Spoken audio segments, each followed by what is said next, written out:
Olá, povo de Deus, quinta-feira, 29 de fevereiro de 2024, segunda semana da Quaresma. Nossa reflexão de hoje é a partir de Jeremias 17, de 5 a 10 e Lucas 16, de 19 a 31. Isto diz o Senhor: maldito o homem que confia no homem e faz consistir sua força na carne humana, enquanto seu coração se afasta do Senhor. Como os cardos no deserto, ele não vê chegar a floração, prefere vegetar na secura do ermo, em região salobre e desabitada. Bendito o homem que confia no Senhor, cuja esperança é o Senhor. É como a árvore plantada junto às águas, que estende as raízes em busca de umidade. Por isso não teme a chegada do calor. Sua folhagem mantém-se verde, não sofre míngua em tempo de seca e nunca deixa de dar frutos. Em tudo é enganador o coração, e isto é incurável. Quem poderá conhecê-lo?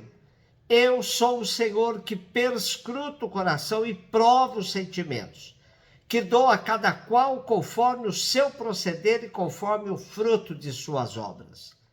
A força da palavra do profeta Jeremias se faz sentir nesta sentença: maldito o homem que confia no homem.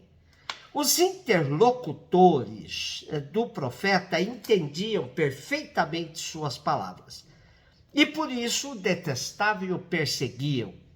Vivia-se um clima de círculos humanos tramando mal, se afastando do verdadeiro caminho do direito e da justiça.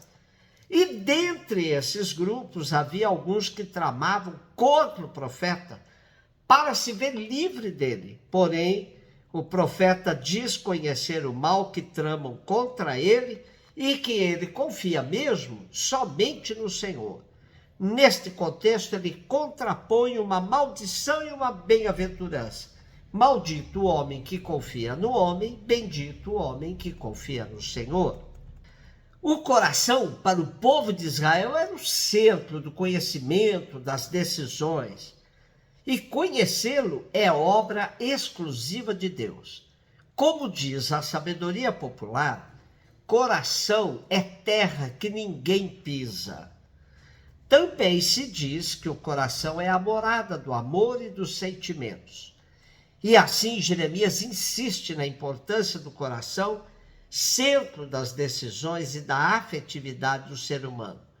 Só Deus experimenta e avalia com justiça os comportamentos e os frutos de cada ser humano, porque só Ele conhece de verdade o coração das pessoas e as pode curar.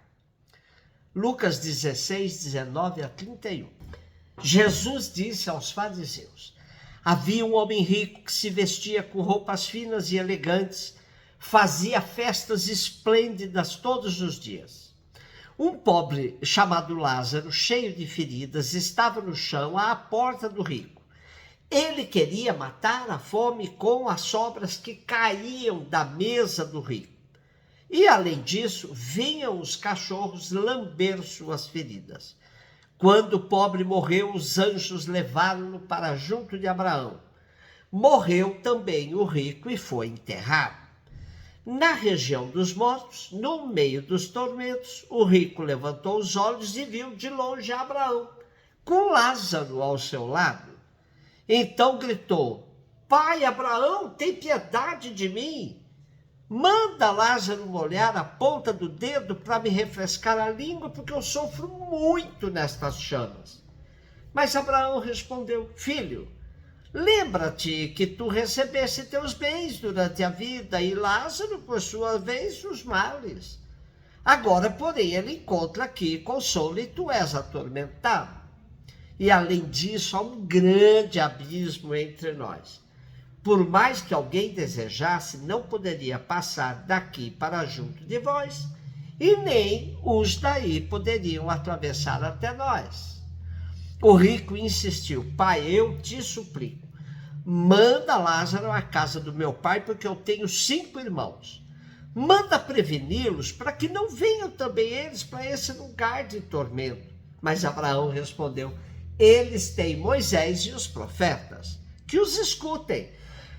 O rico insistiu: não, pai Abraão, mas se um dos mortos for até eles, certamente vão se converter.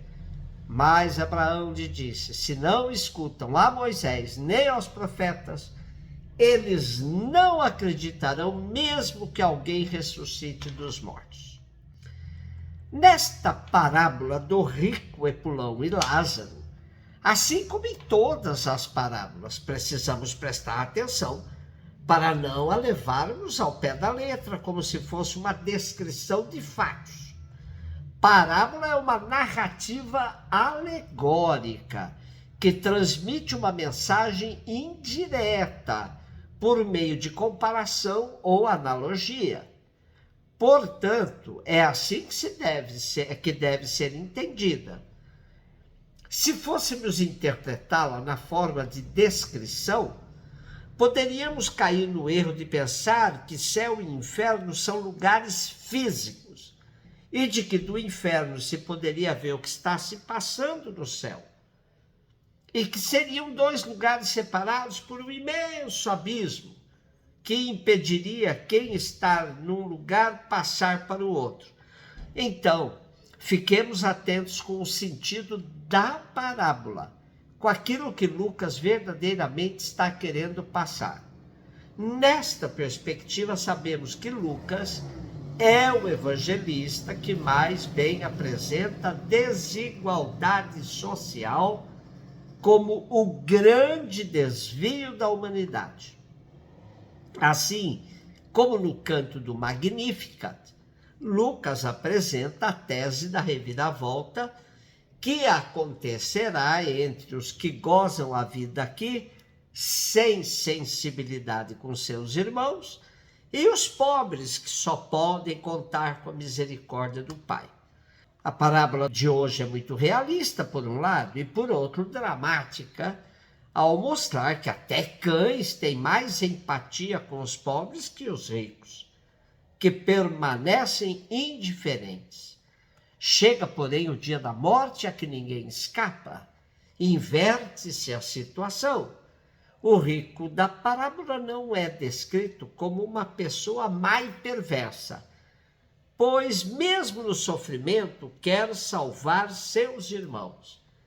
Seu defeito é a indiferença, pois ela não lhe permitia ver o pobre que jazia à sua porta. A parábola também não é uma fábula que apresenta uma lição de moral.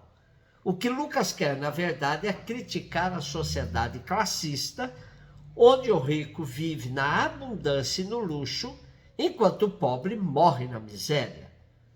O problema é o isolamento e afastamento em que o rico vive, mantendo um abismo de separação que o pobre não consegue transpor.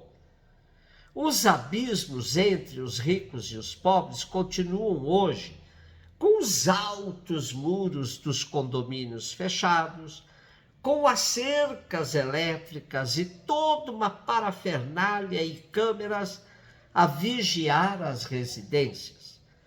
Se a sociedade fosse menos desigual e a justiça e o direito fossem de fato respeitados, poderíamos viver sem muros, com apenas jardins enfeitando as frentes de nossas casas. Continuamos, porém, aumentando as distâncias, os abismos, como fruto da ganância exacerbada e da troca que a humanidade fez de Deus pelo dinheiro e pelo poder a qualquer custo. Um beijo no seu coração.